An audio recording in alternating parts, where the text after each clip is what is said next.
Boa noite, galera. Hoje está sendo um dia que vai marcar a história de Rio das Ostras. Hoje estamos iniciando o primeiro podcast do Dr. Rangel. É o primeiro de muitos.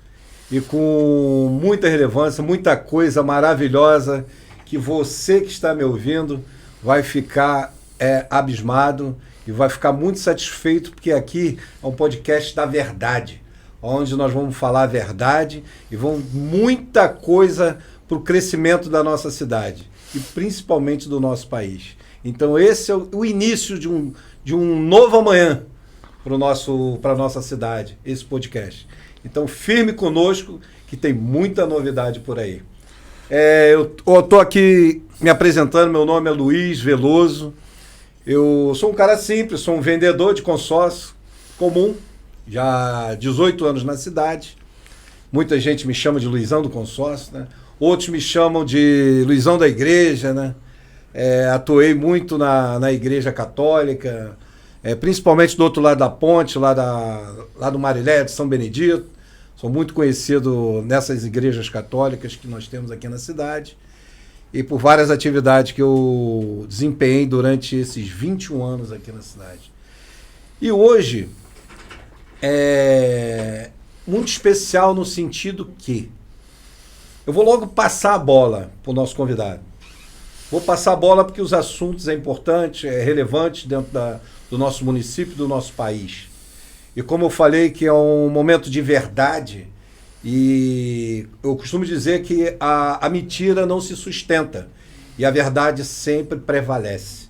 Então sempre vai prevalecer a verdade. Doutor Rangel, boa noite.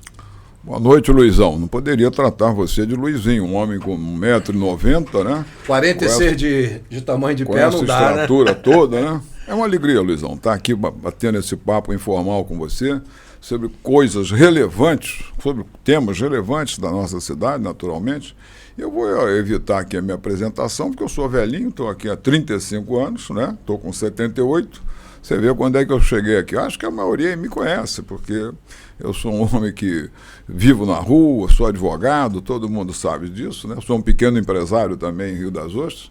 E acho que eu dispenso comentários, até porque não tenho nenhuma, como se diz, não sou nenhuma artista que mereça esse anúncio, toda essa valoração da minha presença aqui, né? Mas com certeza eu vou me esforçar aqui para tirar algumas dúvidas que possam existir ainda em nosso cidadão com relação a 2024, que é muito importante. Eu quero fazer uma colocação. Sim.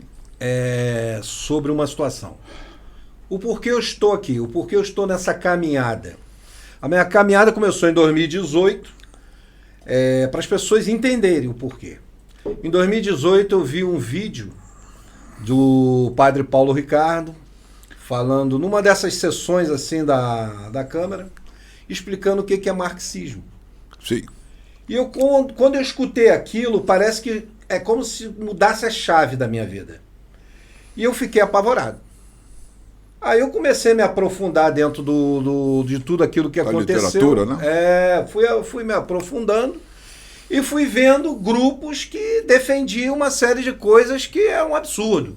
Eu, como católico praticante, jamais, não tem como aprovar aborto, não tem como aprovar ideologia de gênero, não tem como ser a favor de incesto, a favor de poligamia, a favor de liberação das drogas. Esse assunto, para mim, é impossível. Não dá para passar. Não dá para negociar. Não dá para negociar. E com isso eu passei a ter uma sensação muito grande no meu coração de querer fazer algo.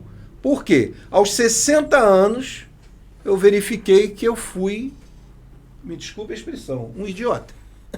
Mas eu quero minimizar esse seu sentimento. Porque eu fui até os 70 um idiota. Então fui mais longe do que você como idiota. Então, aí quer dizer, depois desse processo todo, eu falei, não, peraí, eu tenho que fazer alguma coisa. Eu tenho que ajudar as pessoas mais novas. Então eu tenho que ajudar a minha filha, eu tenho que ajudar hoje com 3 netos, eu tenho que lutar por eles. É o que me resta, essa é a grande verdade. Então, logo começando, doutor, eu te pergunto, o senhor, na rádio, Sim. o senhor comenta que não vota mais em Carlos Augusto, né? Sim. O candidato aqui era prefeito de Rio das Ostras. Sim. E na rádio o senhor diz que ele é o melhor prefeito que teve em Rio das Ostras. É uma coisa que não bate. Então eu queria que o senhor explicasse isso. Que é uma contradição, né? Isso é muito comum hoje em dia. Sobre isso? Só que você faltou aí um detalhe. Você não disse, você não completou a frase, né, que eu sempre digo na rádio. Muito aquém do que eu gostaria que ele fosse como prefeito. Né? Então, muitas vezes, Luiz, a sua opção não é a sua opção. É a falta de opção. Né?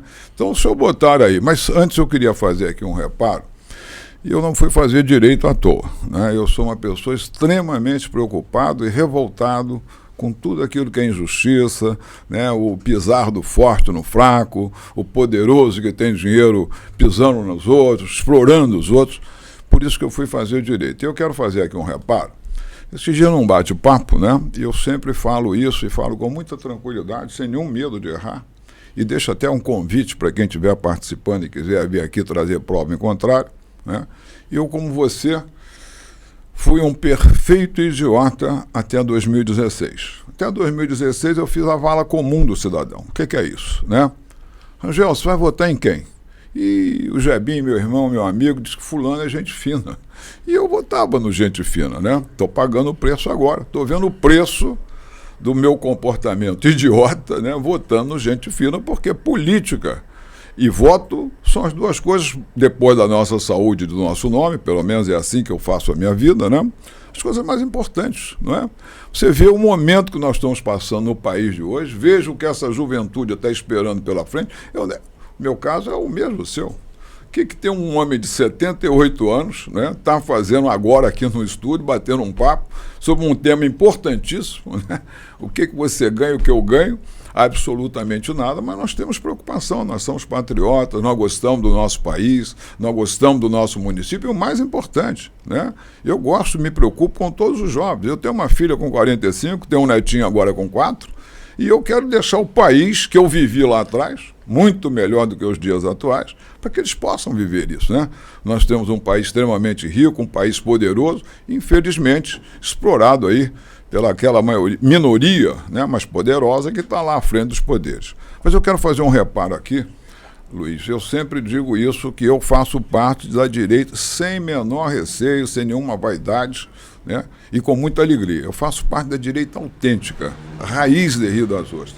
Por quê? Desde 2016, quando eu conheci o Bolsonaro, eu vislumbrei nele 5 predicados que eu nunca vi em candidato nenhum. E olha que eu passei pelo Collor, passei pelo Itamar, passei por Sarney, todas essas coisas aí, né, que destruíram o nosso país e pouco contribuíram para o crescimento, né?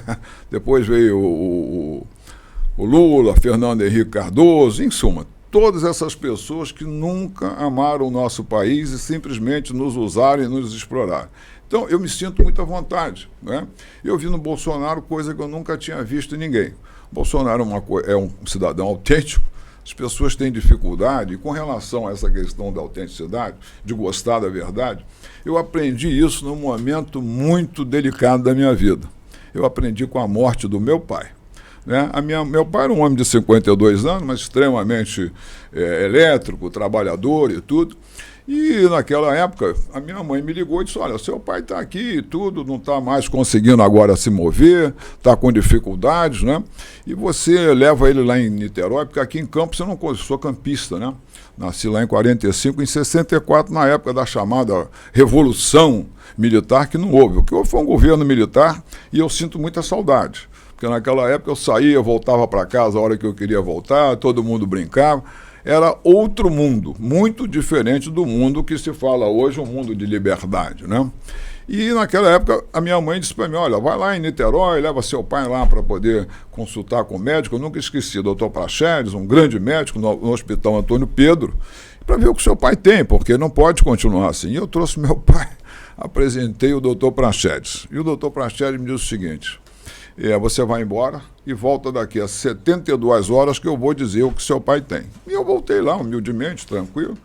E o doutor Praxedes virou para mim e disse assim, olha, infelizmente seu pai morre dentro de 30 dias. Falei, pô, quem é esse médico? Quem é esse cara para falar que meu pai vai morrer dentro de 3? Fiquei indignado com aquilo, né? Mas, hospital público, eu pensei, bom, isso aqui o problema é falta de medicamento, falta de instrumento. Esse médico é famoso, com certeza deve ter um hospital dele particular, que ele faça isso. E se eu tiver um dinheirinho aí, ele vai salvar meu pai. Eu pensando, né? Voltei para Campos, chamei minha mãe e falei, mãe, vamos salvar o papai. A gente tinha uma casa boa lá em Campos, né, naquela época. Digamos que custasse naquela época 700 mil reais, estou te dando um exemplo, né? E cheguei lá, botei para vender por 400. No outro dia a casa já estava vendida. Só que eu falei para o comprador, olha, você espera um pouquinho que eu quero fechar um negócio simultâneo, vou fechar com você e vou fechar com outra pessoa. E voltei, Luiz, inocentemente, cheio de boa vontade, feliz da vida, para falar com o doutor Prachetes. E virei para o doutor Prachetes, e eu estou voltando aqui porque eu sei que o senhor é um médico extremamente competente, um homem sério, e sei que aqui o senhor não teria a menor condição. É um hospital público, faltam instrumentos, não tem o equipamento preparado para que o senhor me submeta meu pai. Meu pai estava com câncer, Luiz. E eu ouvi dele o seguinte, rapaz, você está pensando que eu sou moleque? Você está pensando que eu sou um mercenário?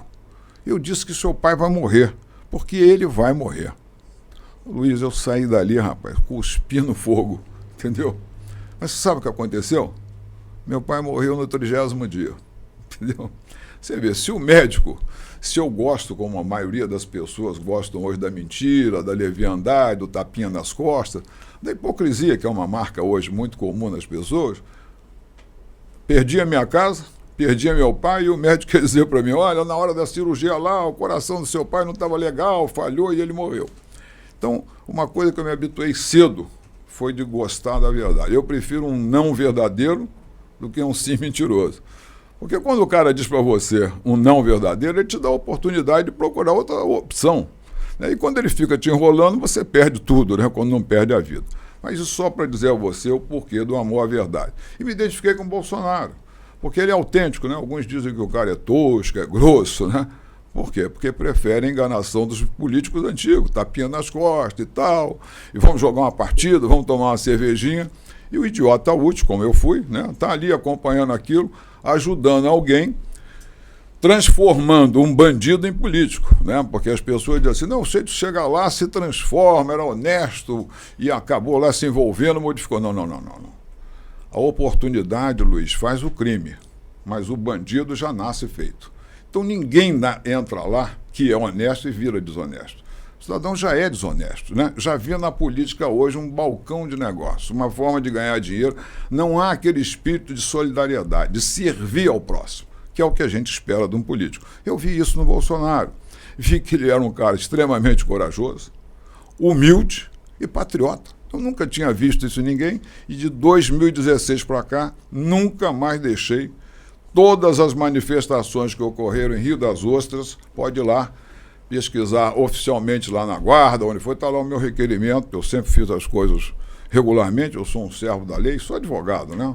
Então a gente aprende a cumprir a lei e naturalmente interpretá-la da forma mais benéfica, porque o código diz que na interpretação da lei a gente tem que ver o fim social a que ela se destina. Bom, mas já sei dizendo isso por quê?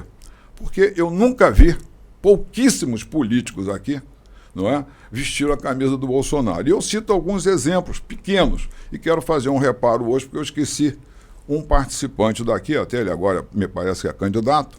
Eu falei no vereador Maciel, participou de 2 ou 3 carreatas comigo, inclusive uma delas foi aquela que realmente mudou Rio das Ostras, ninguém nunca tinha visto aquele 21 de setembro, 7 de setembro do ano de 2021. Foi incrível. É. O vereador Carvalhão também uma vez combinou comigo e trouxe um grupo dele e se juntou com o meu. Mas isso foi agora, 21 e tal. Eu estou desde 2016, sozinho, né? Só em 2020 que encontrei lá o nosso amigo Alfredo, né? Que espontaneamente me hipotecou solidariedade, eu conheci você e nós formamos o nosso grupo, né? Então, eu esqueci de falar nesse dia no Rômulo do B22, porque o que mais tem aí é grupo bolsonarista, né? Realmente o Rômulo apareceu em 2021, né? E foi lá no grupo, até começou, não sei se você se recorda, você faz parte disso no primeiro dia que ele chegou. Lembro disso. Né? houve já um primeiro choque, porque nós éramos bolsonaristas, mas nós somos singulares, cada um é um, né? E o Rômulo disse, eu nunca esqueci isso, não, nós precisamos só ver, porque o Bolsonaro é um pouco tosco, é rude, né? Eu falei, pois é, mas eu prefiro o rude do que ver o Temer, né? Aquele impertigado, um advogado brilhante, e as malas de dinheiro da corrupção do lado, né? Eu prefiro o tosco, mas que é o correto, que é honesto.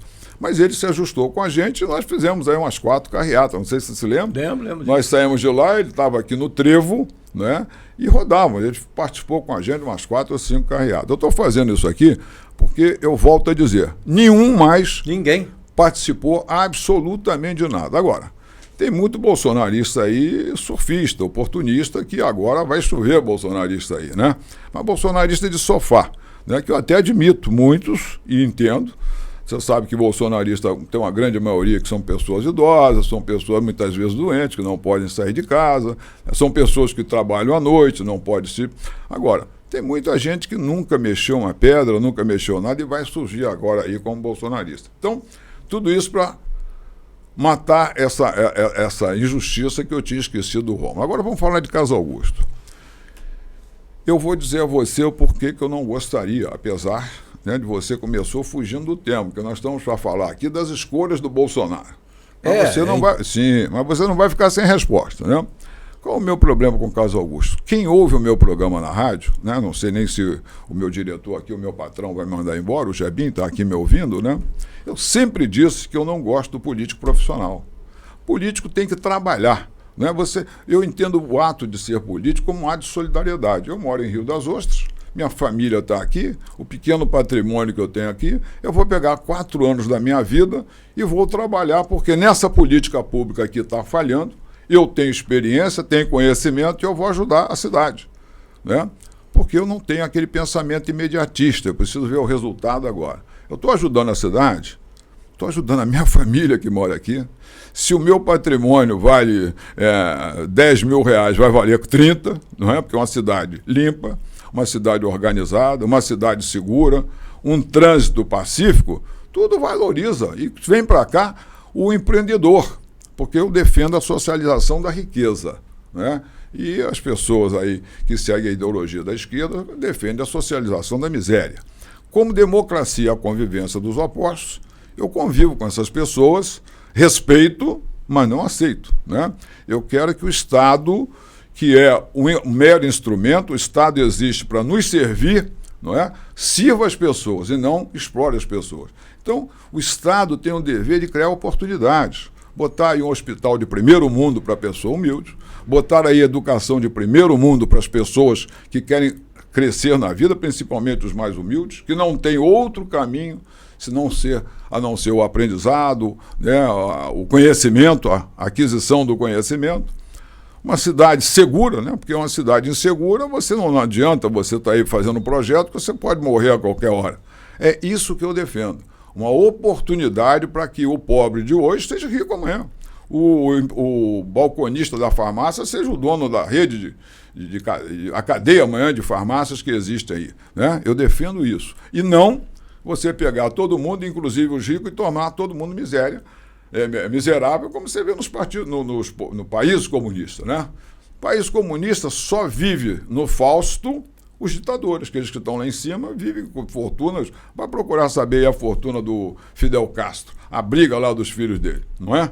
Você vai ficar doido com isso, mas o povo na miséria, né? Aquela história, como ele diz, quando o governante é justo, o povo fica alegre, né? Quando o governante é um ímpio, o povo geme. É o que você vê nessas ditaduras aí. E aí volta aqui a questão do Carlos Augusto, como eu estava falando, o político profissional. Carlos Augusto tem 27 anos de mandato. Né? Ele, se você for no Google, for ver, ele foi o presidente de Câmara que mais dirigiu a Câmara por 6 mandatos. Né? Foi prefeito 2 vezes e meia. E foi deputado estadual. E agora ainda é vereador. Então eu tenho dificuldade em compreender por que Carlos Augusto quer voltar aqui. Ele está aí, ele é novo, né? Mas deve estar aí com uns 60 anos. voltar aqui, ele já teve todas as oportunidades para fazer o que ele devia fazer. Tipo, então, agora eu vou fazer. Mas é aquele teu negócio, a gente respeita, por isso que... Agora, vou mais longe também, eu não concordo muito com a forma dele governar, forma de administrar. Né? O que eu penso é o seguinte, você sentou na cadeira lá, você é o prefeito, né? Embora alguns confundam a cadeira com o trono, né? Tem cara que senta lá na cadeira e acha que é o rei, né? Você é governador, governante de todos. Você não governa para grupos, né?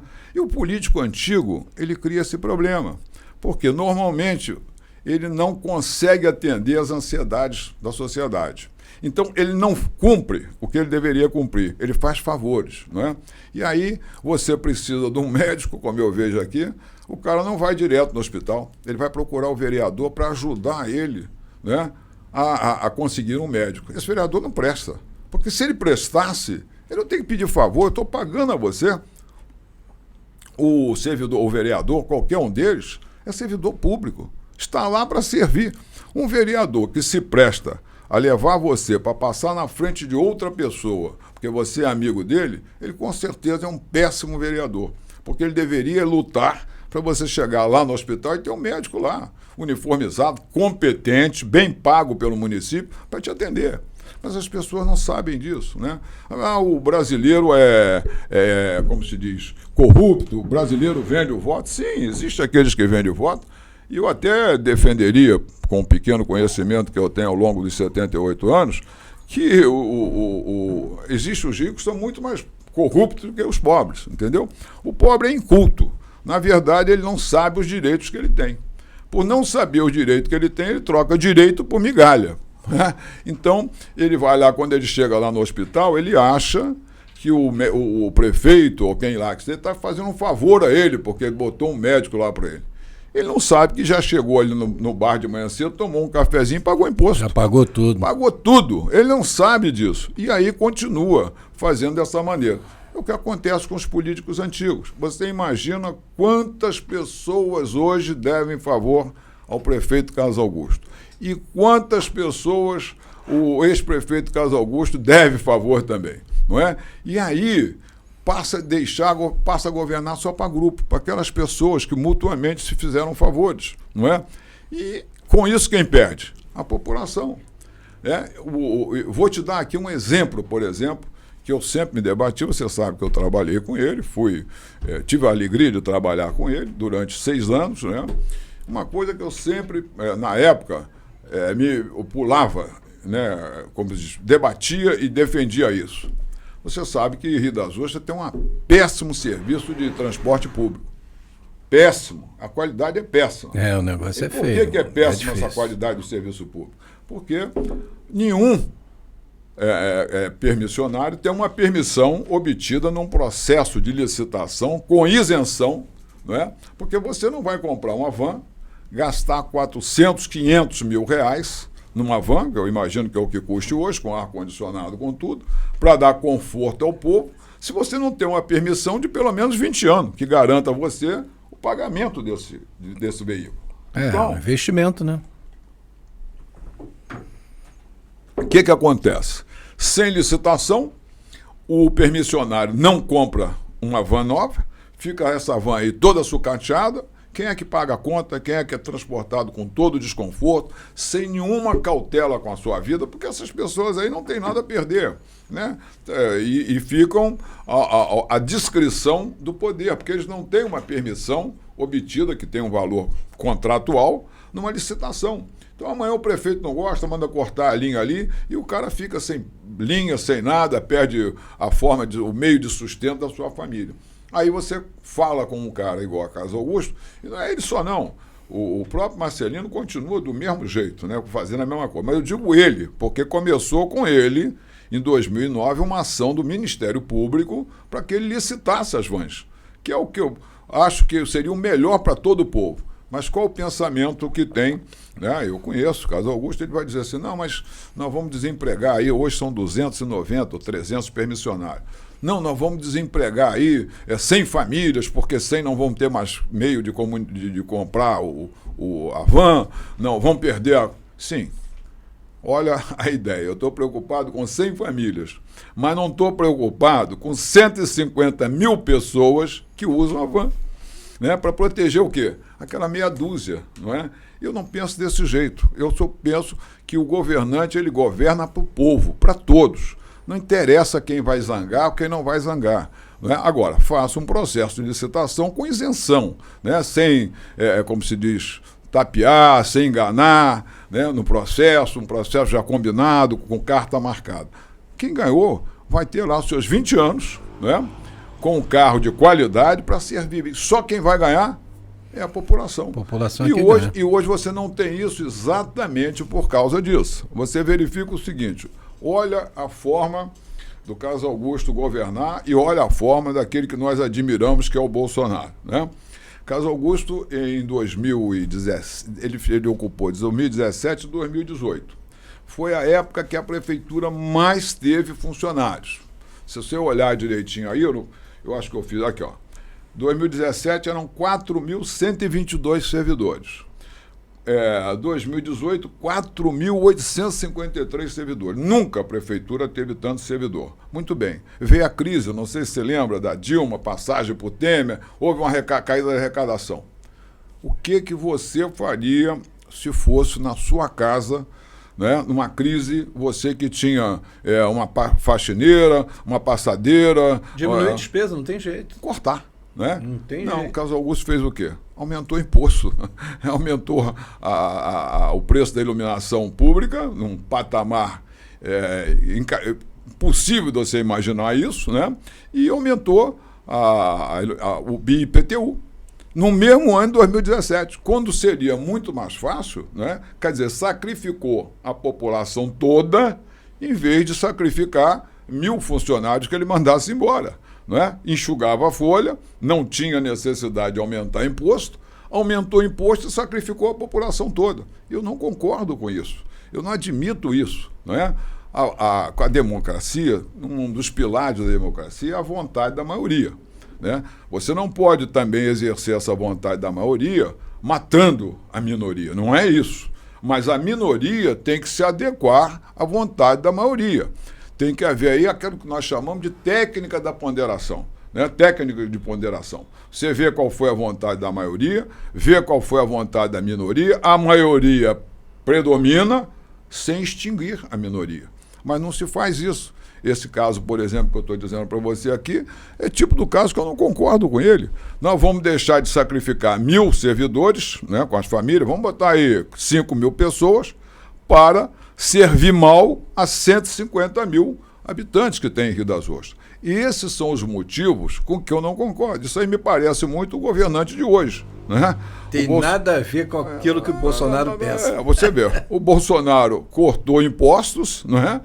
Ia viajar, ia para a Europa, chegava lá, dormia na embaixada lá no chão. Eu tenho certeza que a embaixada nossa lá fora é um luxo, é um luxo danado. O outro vai, leva uma equipe de 1.300 convidados, não sei para fazer o quê. Suíte presidencial, né?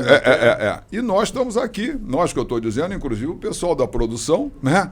Trabalhando, pagando imposto para sustentar essa mordomia inútil que nenhum proveito traz para a população. Então, por isso é que eu sou Bolsonaro, por isso que eu não gosto do político profissional. Eu acho que o político é muito interessante a alternância no poder, né? É muito interessante que se alterne o poder. São ideias novas, né? Eu, por exemplo, né, ele já foi deputado. Se ele quisesse vir governador agora, eu não viria, porque depois de 27 anos de mandato, eu acho que eu sei o que o mandatário sofre. Não é fácil você administrar uma cidade dessa, não é? São 100 e tantas mil pessoas, ideias divergentes, e você sabe que o trato hoje com o ser humano não é muito fácil, né? As pessoas estão muito difíceis, muito complicadas, há um voltar muito para o próprio estômago. Bom, minha barriga está cheia, fulano é que se dane, né? Que é um dos grandes males do mundo, além da questão das drogas, né? Para mim, eu boto hoje como os grandes males do mundo as drogas, que destroem a sociedade, e o egoísmo, né? O cidadão só olha para si. E esses são os casos, por exemplo, que me levam a afastar dele. Se ele fosse mais novo, ou até mesmo com a idade, porque ele é um cara inteligente, eu diria para ele que, se fosse o governador, talvez até eu pensasse, apesar de sabendo hoje do que eu sei, com certeza ele não seria a minha prioridade. Além disso, ele teve, eu ressalvo isso, né? O governo dele foi um destaque na educação, ele dá muito valor à educação e eu bato palma para ele, acho isso importantíssimo. Mas, por exemplo, ele não gosta de armamento, ele é contra a polícia, ele não gosta da polícia, ele acha que tudo isso se resolve com a educação. Eu não sou nenhum gênio, não, mas educação é um processo, de 20 anos. Você levar uma criança adulto com curso superior, são 20 anos, né? Não tem a menor dúvida disso. Né? Já a segurança é para ontem. Eu moro aqui na Amazonas, não tem 15 dias, uma senhora ou um cidadão foi assaltado aqui na porta da raia. Isso 7 horas da noite. Né? Hoje, em Rio das Ostras, você sai de casa, eu faço isso. Faço pelo sinal, agradeço a Deus e quando volto faço outro. Nós estamos entregues aí às baratas. É claro que isso não é culpa dele, porque ele não está aí agora, não é? Mas ele pensa desse jeito. Né? A educação, sim, ele se destacou aí como empreendedor, excelente, reconheço isso nele, mas também nos deu grande prejuízo. Né? Por exemplo, eu vou citar o ginásio esportivo lá do Âncora, né? Um ginásio que foi feito que nos custou 10 milhões de reais e está lá jogado, caindo aos pedaços, sem até hoje. Por quê? Porque houve, né, uma má prestação do serviço pela empresa contratada e o governo de Carlos Augusto pecou na fiscalização, não fiscalizou a obra. Então a obra no meio do caminho começou a deteriorar a estrutura, não suportava o peso e está lá hoje 10 milhões nossos jogados fora. A mesma questão da PPP, né, que todo mundo fala e tudo, né? O que faltou ao governo Carlos Augusto? Fiscalização. Eu tenho aí agora um acordo aqui do TSE, eu trouxe até aqui para se alguém interessar, porque às vezes, né, não adianta você falar, eu gosto muito de falar e provar para não ser leviano, né? Uma coisa que eu não admito é a leviandade, né? Vou mostrar aqui para você um acordo recente, voltando a falar dessa PPP. E um detalhe importante, eu estava no cargo, eu era o procurador-geral do município na época da PPP. E falo aqui com muito orgulho, porque de vez em quando alguém quer me atirar pedra. Né? É muito comum, quando você ocupa um cargo público, você vira vitrine. Né? Você vai lá ver o processo, e fica aqui o meu desafio. Nunca fui chamado para depor em nada da PPP. E participei em tudo. Dei decisões, inclusive suspendi o pagamento à Odebrecht. Fiz isso. E depois, por orientação do prefeito, porque a Odebrecht veio e se curvou e fez um acordo com o município, eu voltei atrás, orientado pelo prefeito, e ele tinha razão, a Odebrecht tinha cumprido a parte dela, nós voltamos com a obra. Mas, ao final, hoje, nós, de um negócio que nós começamos pegando 200 milhões emprestados à Odebrecht para pagar em 17 anos, se eu não me engano, nós já pagamos 900 e estamos devendo mais 900. E agora, felizmente, a questão de 15 dias, o município ganhou uma decisão contra a Odebrecht que reduz o valor do pagamento mensal. Porque se nós tivéssemos que pagar o valor que a empresa que sucedeu a Odebrecht está cobrando, o município hoje ia ter uma dificuldade terrível. Ia parar o município. O importante é que o desembargador teve a sensibilidade de colocar acima do interesse individual do credor, né, o interesse da coletividade, das pessoas, porque ele sentiu o que ia acontecer. Mas nós estamos devendo 900 milhões. Sabe o que diz o acordo do TCE? Defeito de fiscalização. Não houve fiscalização. Então, ele isso está me parecendo uma marca registrada do governo dele. Não fiscaliza absolutamente nada. Na verdade, aqui, Auditoria Governamental, acordo do Tribunal de Contas do Estado 055677/2023. Achado 1, deficiência na modelagem do contrato.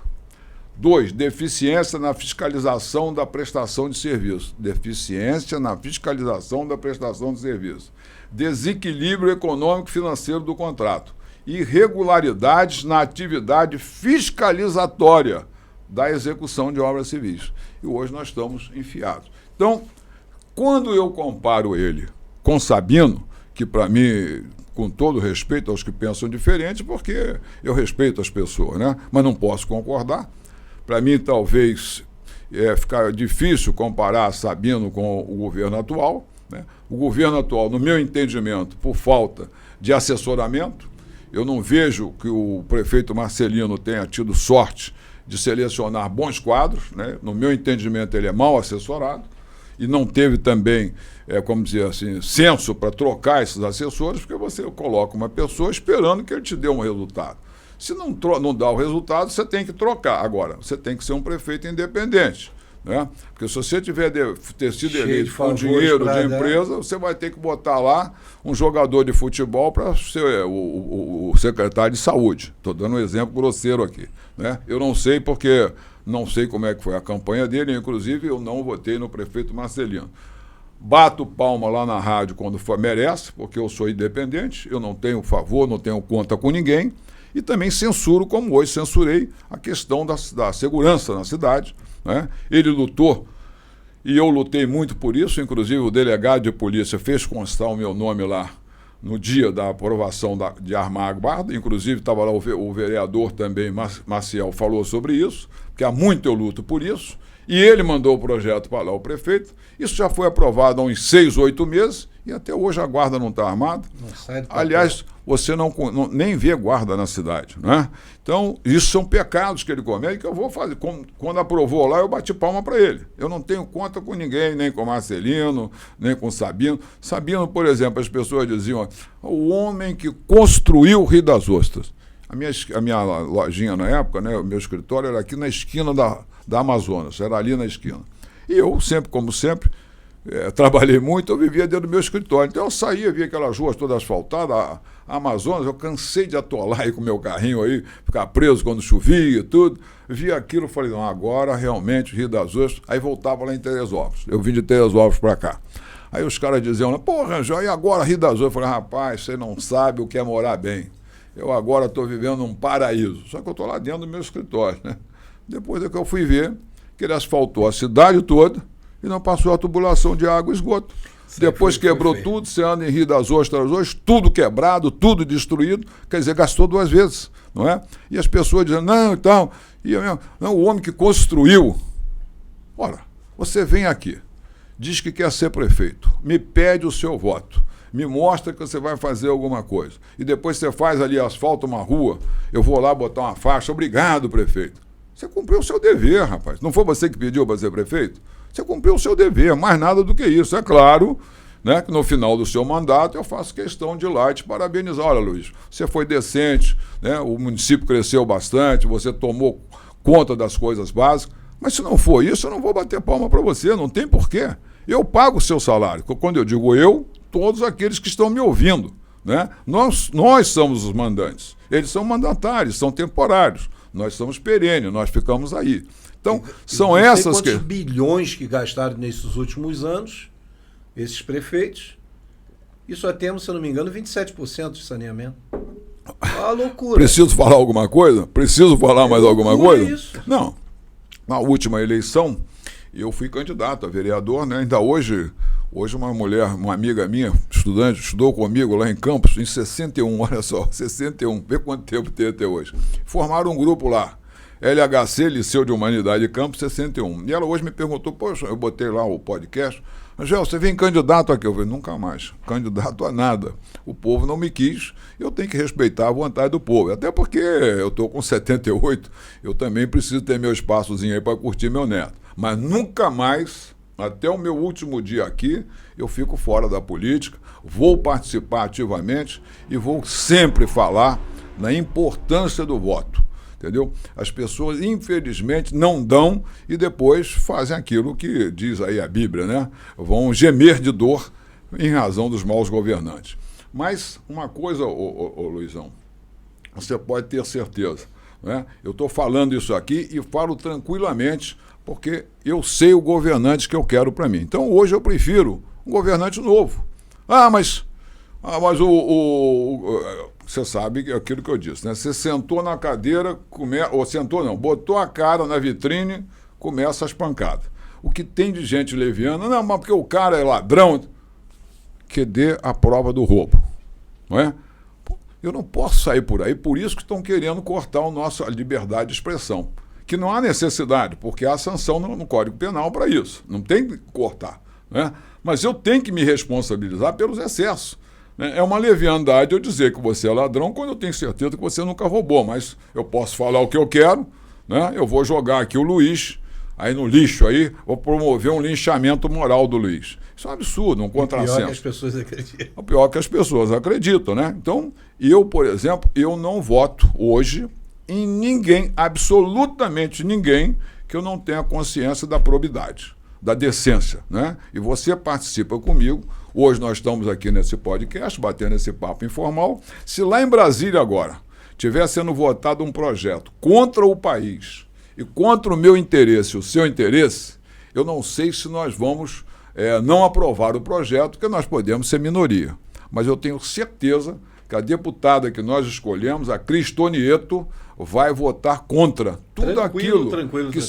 Hoje eu pago. Dorme tranquilo. Hoje eu pago, mas pago para não ser roubado. Né? Mas a maioria aí está pagando para ser roubado. Teve deputado federal que veio aqui em Rio das Ostras, aí tem aqueles cabos eleitorais, né, profissionais. Tem um grupo aí, não sei se você sabe, mas eu achei interessante que eles me botaram lá e eu vi que realmente era só perda de tempo, só bobagem, tudo. Saí do grupo, mas não saí, estou lá. E agora saí mesmo. E a conversa lá era o tempo isso. Você sabia? Eu não tinha conhecimento disso. Em Rio das Ostras tem campeonato do melhor cabo eleitoral, aquele que mais vota, que mais consegue voto, que elege o prefeito. Você sabia disso? E tem outra coisa que eu não conhecia. É bom porque a vida é um eterno aprendizado. Tem a chamada merendinha. Merendinha é o dinheirinho que o sujeito ganha para eleger um desconhecido que não tem nenhum compromisso com a cidade, né? E depois ele fica lá com um carguinho lá em Niterói ou lá em Brasília, do deputado que ele elegeu, que não tem compromisso, que não vem aqui, não quer saber da cidade. Né? Mas ele está pouco se lixando com isso. O que ele quer saber é do carguinho dele lá, passar 4 anos sem trabalhar, ganhando às nossas custas. Então as pessoas têm que tomar muito cuidado, né, com essas pessoas que vêm e querem eleger o outro. É preciso saber eleger a que título, quais as qualidades que tem o seu candidato. Eu não vou falar o nome aqui, mas se alguém exigir aí, eu dou o nome, se alguém no podcast vai chegar e perguntar, eu vou dizer. Teve um deputado que veio aqui e teve 800 votos. Foi eleito deputado federal. Ele já era deputado, veio ser reeleito. Você sabe que é o primeiro ato que ele fez em Brasília? Ele chegou lá, ele é responsável lá por uma comissão daquela lá, de finanças, uma coisa dessa. Ele chegou lá em Brasília, propôs uma comenda. Adivinha para quê, Luiz? Adivinha para quem? Já imagino. O ilustre ministro Alexandre de Moraes. E veio aqui e teve 800 votos. E um bando de idiota aqui deu 800 votos para esse cara. E lá depois propôs uma comenda. A produção está até rindo, mas é verdade o que eu estou falando. Ora, se um cidadão vem aqui hoje para ser reeleito, eu não tenho mais o que falar com ninguém, porque a minha candidata e a sua também, nós temos compromisso, né? É bom que a gente esclareça compromisso dela trabalhar de forma decente, defendendo o nosso interesse. É compromisso igual essa turma faz, não. É outra história. Nós não precisamos disso, nem quero isso. Mas, enfim, primeira coisa que você, eleitor de Rio das Ostras, vem aqui um deputado federal trazido aí por um fulano, olha aqui, gente fina, papá, ótimo. Deputado, o senhor está lá há 4 anos. Cadê a sua prestação de conta? O que o senhor fez nesses 4 anos lá? O projeto que o senhor apresentou, o que o senhor votou contra? Porque senão, deputado... Ali é que tem a verdade. Mas ele não vai fazer isso porque ele não tem nada. Eles vão para lá só para negociar, ganhar dinheiro e a gente ficar aqui trabalhando igual uns idiotas e pagando a conta deles. É isso. Então, Luiz, o nosso programa não diz respeito a isso, diz respeito aqui às escolhas do Bolsonaro, né? Mas você me perguntou os motivos por que eu não voto no Carlos Augusto, é porque ele é um político profissional, ele é um político que agora, depois de 27 anos, conhece muita gente, ele também tem um coração bom demais, as pessoas vão pedindo, ele vai fazendo e tudo, mesmo que às vezes não possa, mas ele vai fazendo, se arrisca muitas vezes até. Eu ouvi falar que já tem uns 3 ou 4 ou 5 aí para ser... como você fala? Secretário? Secretário de esporte já deve ter uns 5. Ah, é mesmo? Que já prometeu para uns 5, talvez. O negócio está feio a coisa. Mas é aquele tal negócio, né? Você não. Eu, por exemplo, nem. nós temos um candidato, você sabe qual é o compromisso que nós temos com ele. O compromisso é incondicional. É cumprir o que falou com a gente. Ponto, acabou. Né? Um cara que me parece bem técnico. Eu espero que você esteja satisfeito com a minha pergunta, porque quem vê você falar assim, diz assim, não, mas você está sendo contraditório, você só não falou da ressalva. Muito além, é claro, que se eu coloco ele entre Sabino e o Marcelino, eu ainda... Se não tiver outra opção, eu votaria no Carlos Augusto. Mas, se tiver outra opção, como nós temos hoje, eu gostaria muito que ele descanse. Aliás, eu tenho dificuldade de entender, porque ele é um cara inteligente, o que ele ainda quer continuar fazendo aos 60 anos de idade, ou 50 e pouco, ele é novo, né? Depois de 27 anos. Mas, enfim, essa convivência tem que ser uma convivência respeitosa, como ele me respeita e eu o respeito, né? A escolha é dele. Só, infelizmente, eu tenho a minha opção e eu espero que ele entenda isso. Mas e aí? Uma coisa interessante é o seguinte. E o que falar das pesquisas? Porque é estranho. As pesquisas... Aparecem umas pesquisas meio loucas aí. O que tu pode falar num negócio desse? Olha, Luiz, pesquisa normalmente, como regra, né? Atende a quem paga a pesquisa, né? A quem requisita a pesquisa. Eu prefiro não falar em pesquisa, entendeu? Nós estamos aí há 10 meses, né, das eleições, né, em outubro, né? Eu acho que muita água vai rolar aí e eu, por exemplo, falo aqui de público, né, não vou aqui nem mencionar a candidatura, porque eu não vim aqui para fazer isso, mas quem me conhece sabe quem é meu candidato. Eu acho que tranquilamente nós ganhamos a eleição. Eu vou trabalhar muito para isso, né? Muito. Agora, vamos trabalhar diferente. Vou trabalhar como estou falando aqui, né? Sem ataque pessoal, sem querer aviltar a moral dos outros, porque uma pessoa como Carlos Augusto precisa atacar alguém, ele tem 27 anos. É só olhar. O que não falta é ele mostrar o que fez, ó. Não é? Aí que tá o problema. Precisa atacar esse ou aquele candidato. O meu candidato precisa atacar ele, não precisa atacar. É só chegar agora o meu candidato e mostrar o que ele vai fazer, o que ele pretende fazer, e Carlos Augusto mostrar o que fez. É isso. Simples assim. Eu sou contra essa política de baixaria, de ataque à pessoa do candidato. Eu sou totalmente... Você mostra para mim que você não tem competência, que você não tem projeto, e a sua falta de projeto faz você criar essa questão de debate, de agredir o outro, né, como uma forma de atrair eleitores incautos, né? Porque o cidadão que tem uma certa cultura, um certo conhecimento, não vota em pessoas que têm esse comportamento, e eu jamais faria isso com qualquer um, e muito menos com o Carlos Augusto, com quem eu trabalhei. Existe uma coisa também que está batendo muito na rede social, e é assustador. Sim. Porque as pessoas olham a imagem Sim. do Carlos Augusto e a imagem do Bolsonaro do lado. Sim. Isso assusta. Porque não dá para... Não tem nada, é zero que você possa comparar ali. Não tem nada. Porque o Bolsonaro tá pro lado de cá e o outro vai pro lado de lá. Não tem como, não combina.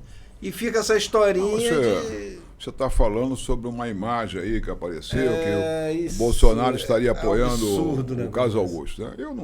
Eu preferi o seguinte, eu vou pedir à produção que bote ali o nosso primeiro áudio, porque isso aconteceu, esse primeiro áudio, desse primeiro vídeo, né? Aconteceu exatamente 2 dias depois que apareceu a imagem de Carlos Augusto, e eu estava lá no Rio Centro, né? Fui lá assistir lá a posse da nossa candidata, como presidente do PL Mulher Regional, né? A Cris agora é a presidente, e estava lá a esposa dele, que é a primeira-dama, né? Para mim, eterna, presidente do PL Mulher Nacional, e o Bolsonaro estava lá e tal. E logo depois, 3 dias depois que ele apareceu lá com a imagem do Carlos Augusto e tal, apareceu esse vídeo que está aí. Se a produção puder botar, eu peço a você que está nos assistindo que preste atenção no que o Bolsonaro vai falar. No Rio Centro, né? Fui lá assistir lá a posse da nossa candidata. E hoje eu estou fazendo aí 16 anos de casado. Mulher regional, agora é presidente, que estava lá. Ela pensou que eu ia esquecer. Não esqueci.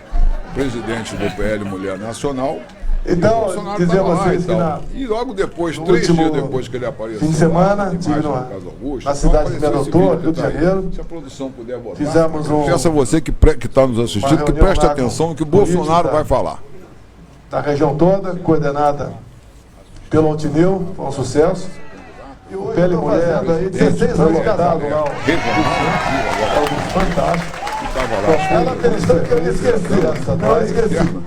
Presidente do PL. No dia seguinte eu fui para Angra. Então, eu dizia a vocês que e logo depois, 3 meses depois que ele apareceu. Fim de semana, tive uma aceitação nome, doutor, Rio de Janeiro. Então, nosso partido, fizemos um... Pensa você que está nos assistindo, que preste atenção no que o Bolsonaro vai falar. Para o Brasil, que somos a região toda, coordenada. E para ser diferente, pelo Altineu, para sucesso, tem que ser Pele Mulher, 16 anos de casado lá. O Valdemar fala que eu mando fantástico, gostaria de fazer. Ela tem história que eu me esqueci. Para a final. Presidente do PL. No dia seguinte eu fui para Nós temos do programa, depois que ele apareceu. Fim de semana, nós, aceitação, nome, doutor, então nosso partido, fizemos um... Pensa você que está nos assistindo, que preste atenção no que o Bolsonaro vai falar. Mas não preciso, com a região toda, coordenada. E para ser diferente, nós podemos crescer, nós temos que abrir uma Pele Mulher, 16 anos de casado. Bom, infelizmente nós tivemos um problema aqui de ordem técnica e você que está nos ouvindo não pôde ouvir o vídeo do Bolsonaro, né? Mas eu ouvi isso atentamente, né? E o que Bolsonaro diz, e todos nós sabemos hoje, né? O PL hoje é um partido dividido. Você tem um PL antigo, os políticos antigos, tradicionais, né, representado por seu presidente nacional, Valdemar Costa Neto, e tem do outro lado o PL jovem, que é o PL do Bolsonaro, onde estão lá os deputados, a Cristo Nieto, né, o Jordi, o Nicolas, né, toda essa garotada aí que hoje nos alegra, né, o Luiz Lima, né, são pessoas qualificadas, extremamente qualificadas. Esse é o PL do Bolsonaro. E tem o PL do Valdemar Costa Neto, que é de fato o presidente formalmente do PL. Então o Bolsonaro diz nesse vídeo, né, quem teve a oportunidade de ouvir, que é o seguinte: olha, o PL não é meu. As pessoas dizem que eu sou dono do PL, mas o PL não é meu. O PL é do Valdemar. E aqui, aliás, eu guardei aqui até uma frase, o Bolsonaro entrou no PL em novembro de 2021. E lá ele dizia o seguinte, ele diz para o Valdemar: Valdemar, eu confesso que a nossa união foi muito difícil. Mas nós vamos fazer aqui um casamento, mas não seremos nem homem nem mulher, nós seremos uma família. E aí está a questão que logo a seguir ele diz, né, o Valdemar escolhe um candidato e eu não aceito, eu escolho um candidato, ele não aceita. E a gente vai compondo aqui, vai se acertando e tudo, porque nós somos uma família, né? E acaba logo a seguir ele vem. Inclusive uma coisa que você tem que olhar é o passado do seu candidato. Ele fala muito isso. Tem que olhar o passado do candidato. Então, qualquer uma pessoa, né, que seja um bolsonarista como eu, não precisa ser inteligente, não precisa ser gênio, um homem de inteligência média, sabe que não existe absolutamente nenhuma identidade entre Carlos Augusto e Bolsonaro, né? Na verdade, isso aí foi uma artimanha do Carlos Augusto, que é um político antigo, inteligente, diga-se de passagem, né? E, de repente, quem sabe aí se o PL como se diz, ele se filia ao PL e vem como candidato do PL. Mas, para quem conhece o Bolsonaro, né, sabe que ele não tem nenhuma ideia. Inclusive, eu não sei se as pessoas sabem, né? O candidato Carlos Augusto é de que partido? É do MDB, não é? Quando a Dilma sofreu o impeachment, que subiu lá o vice, assumiu a presidência da República. Quem era o vice? Você lembra disso? Quem era o vice? Lá em cima? Não, a Dilma era vice, a Dilma caiu, o vice assumiu. Temer. Temer é de que partido? MDB. Do MDB. Hoje, no governo Lula, você tem lá aquela ministra do Planejamento, Simone Tebet. Simone Tebet é de que partido? MDB. Os filhos do Pisciani, né, que infelizmente já morreu, estão hoje no governo Lula. Os filhos do Pisciani são de que partido? MDB. Então, MDB e PT são irmãos siameses. Irmãos siameses. Estão sempre juntos, sempre foram. Sérgio Cabral. Sempre juntos, sempre tiveram juntos, pô. Não tem como você separar isso. É inseparável. Qualquer um que acompanha a política, que se atualiza, que está vendo, sabe que não existe absolutamente, inclusive, para você ter uma ideia, eu não vou aqui fazer crítica, mas até uma certa semelhança, né? E em 2007, se eu não me engano, em 2007, o que Carlos Augusto fez?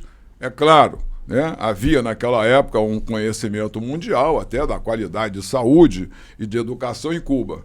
Mas o Carlos Augusto pegou uma turma de vereadores, uma grande turma, professores, e foi para Cuba. Né? É uma coisa que chama a atenção. Ele é que é católico, Carlos Augusto é católico, sempre se disse, inclusive nós nos encontrávamos na igreja aqui no centro. Né? Ele sempre foi católico. Eu vou fazer o quê num país comunista? Não é? Fazer o quê? Que tipo de educação eu posso trazer para nossas crianças? Ele foi lá em 2009, ainda recebeu uma censura muito grande da imprensa, que o atacou na época, porque fez uma viagem como se fosse o Lula. É claro que ele não levou 1.300 pessoas, né? Mas levou para todos os vereadores. O que vereador tem que ir lá em Cuba? Nem fala espanhol nem nada para aprender. A live ela vai cair porque o Instagram é só 1 hora. Aí Sim. a gente volta com a parte 2. Tá bom. Você me avisa. Agora. Tá bom. Daqui a 10 segundos. Pode falar. Gente, estamos encerrando a parte 1, mas nós já vamos recomeçar a parte 2 logo a seguir. Por causa do tempo que permite somente 1 hora.